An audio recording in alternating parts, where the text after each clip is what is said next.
MCU में Tony के पास इतना एडवांस टेक्नोलॉजी होने के बाद भी टोनी स्टार्क क्यों बाकी एवेंजर्स के लिए आयरन आर्म्स को नहीं बनाया? मार्वल कॉमिक्स में या मार्वल मूवीज में या फिर एनिमेटेड शोज में असल टोनी को एवेंजर्स के लिए ऐसा सूट बनाने का ख्याल आया कि नहीं? अगर ऐसा ख्याल आया था तो उसको इम्प्लीमेंट किया कि नहीं? अगर टोनी बाकी एवेंजर्स के लिए आयरन आर्मर्स बनाता तो उन आर्मर्स की वजह से उनको क्या एडवांटेज मिलती और क्या डिसएडवांटेज होती, इन सारी बातों को इस वीडियो में एनालाइज करेंगे। तो स्वागत है आपका एक और रोमांचक सफर पे। एमसीयू में टेक्नोलॉजी का बादशाह कहे, इंटेलिजेंट कहे या फिर कहे मोस्ट फ्यूचरिस्टिक पर्सन, सबसे पहले याद आने वाला नाम है टोनी शार्क। ऐसा टोनी स्टार्क अपनी को एवेंजर्स को आयरन सूट्स बनाकर दे सकता है ना? दे तो सकता है, लेकिन देगा तो क्या होगा?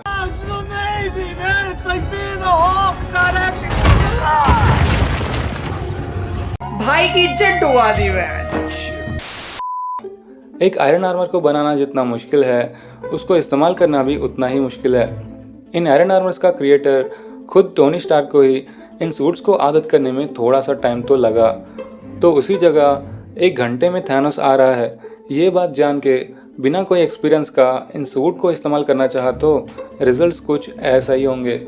सो इन्फिनिटी वॉर में जिस तरह ब्रूस ने किया उस तरह सडनली नहीं, लेकिन अगर एवेंजर्स कुछ समय तक जनरल आयरन सूट्स के साथ ट्रेनिंग लेकर उसके बाद किसी फाइट में फाइट करेंगे तो तब एवेंजर्स उन फाइट्स में इन सूट्स को अच्छे से हैंडल तो कर ही लेंगे।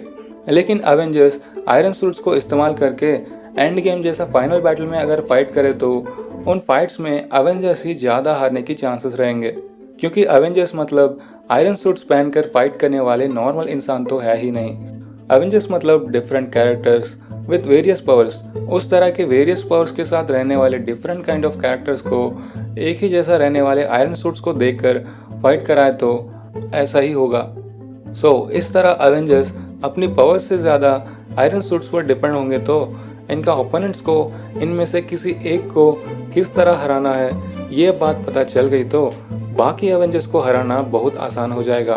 फिर भी सिमिलर आयरन आर्मर्स में रहने वाले इन लोगों को एवेंजर्स बोलना सही नहीं होगा, क्योंकि ये टीम एवेंजर्स की जगह आयरन लीजन कॉन्सेप्ट से ज़्यादा सूट होगा।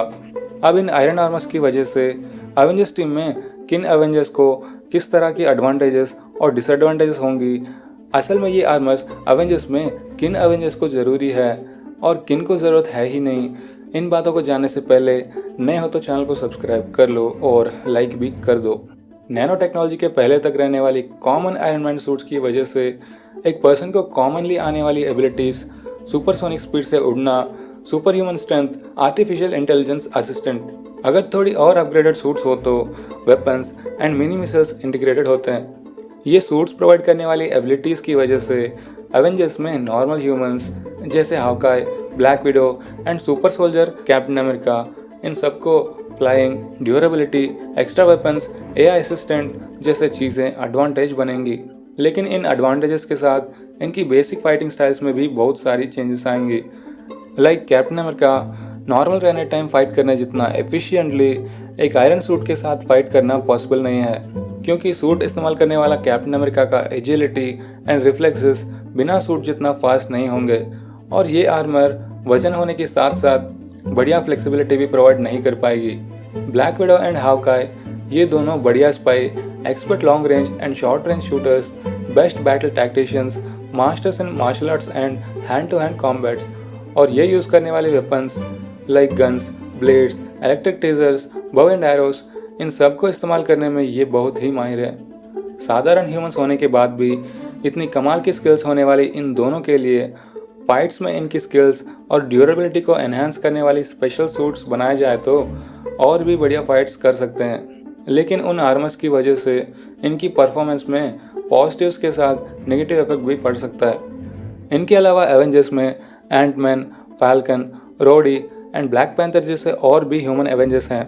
इन चारों में से 3 के पास तो कोई भी एक्स्ट्रा पावर्स नहीं है, लेकिन इन चारों के पास ऑलरेडी उनके वर्जन ऑफ एडवांस सूट्स मौजूद है।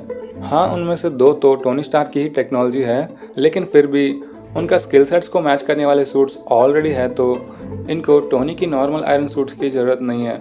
ऐसे ही थोर, कैप्टन मार्वल एंड हल्क इनके पास रहने वाली स्ट्रेंथ, स्टैमिना और पावर के लिए किसी भी तरह की आयरन आर्मर्स की ज़रूरत है ही नहीं।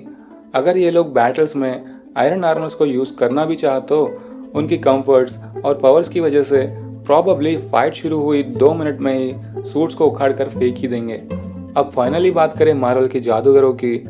इनके लिए आयरन सूट्स जरूरी है या नहीं, इस सवाल का जवाब देना थोड़ा सा ट्रिकी हो जाएगा, क्योंकि इन दोनों के पास रहने वाली मेजर पावर है हाथों से मैजिक स्पेल्स क्रिएट करना।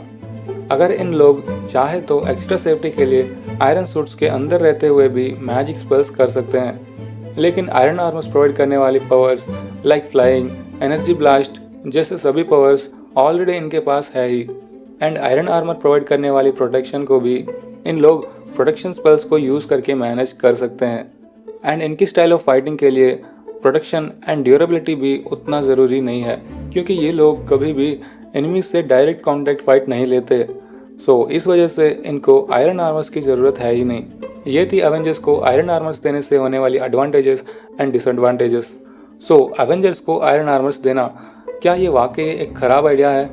बिल्कुल भी नहीं, क्योंकि एवेंजर्स में बहुत लोगों को आयरन सूट्स की वजह से flying, weapons and repulsive blast जैसे पावर्स यूज़फुल हो सकते हैं। लेकिन ये सूट इनकी स्टाइल ऑफ फाइटिंग के लिए और उनकी स्किल्स के लिए किसी भी तरह से रोक ना लगाए तो ये आइडिया कमाल का हो सकता है। ऐसा अगर होना है तो टोनी सिर्फ अपना नॉर्मल आयरन सूट्स देगा तो नहीं होगा। जिस तरह टोनी स्पाइडरमैन के लिए स्पाइडर सूट को उसकी पावर्स एंड स्किल्स के हिसाब से कस्टमाइज करके दिया है, उसी तरह अवेंजर्स में जिसको आयरन सूट्स की ज़रूरत हो उनकी पावर्स, एबिलिटीज़ एंड स्किल्स के हिसाब से एडवांस्ड आर्मर्स को कस्टमाइज करके बनाया जाए तो वो आर्मर्स डेफिनेटली अवेंजर्स को यूज़फुल रहेंगे। फिर स्पाइडरमैन, रोडी और पेपर को जैसे सूट्स बना के दिया है, वैसे ही बाकी एवेंजर्स के लिए भी टोनी स्टार्क कस्टमाइज्ड सूट्स बनाकर दे सकता है ना। फिर क्यों नहीं दिया? इसका बहुत सारे रीजंस हो सकते हैं, जैसे टोनी स्टार्क की एआई के पास गवर्नमेंट एंड पब्लिक इन्फॉर्मेशन मौजूद होता है। सबसे ज़्यादा इम्पोर्टेंट न्यूक्लियर कोड्स भी मौजूद है। स्पाइडरमैन की एक मूवी में हमने ऑलरेडी देख लिया है टोनी स्टार्क की एक एआई ग्लासेस की मदद से कितनी दवाई की जा सकती है। वैसे मार्वल में एक एक कैरेक्टर का एक अलग पहचान और स्पेशलिटी तो है ही। इन सभी चीज़ों को बाजू में रखकर as a audience, as a fan point of view, अगर सारे एवेंजर्स कुछ स्पेशलाइज्ड आर्मर्स के साथ एक मूवी में दिखे तो क्या आप उस मूवी को देखना पसंद करोगे या नहीं? कमेंट्स में ज़रूर बताना। And final question, Tony Marvel में या कॉमिक्स में या फिर एनिमेटेड शोज में कभी भी एवेंजर्स के लिए सूट्स को बनाया था कि नहीं?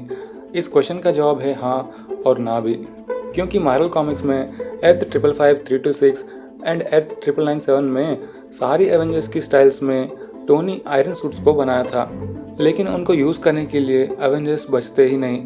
एट लास्ट इनको बनाने वाला टोनी स्टार्क भी मरने के बाद इन आर्मर्स को एक रियलिटी में विजन कंट्रोल करता है तो एक और रियलिटी में इनको अल्ट्रॉन टेक डाउन करता है। तो ये थी आज की वीडियो। पसंद आए तो लाइक कर दीजिए, चैनल को सब्सक्राइब कर दीजिए।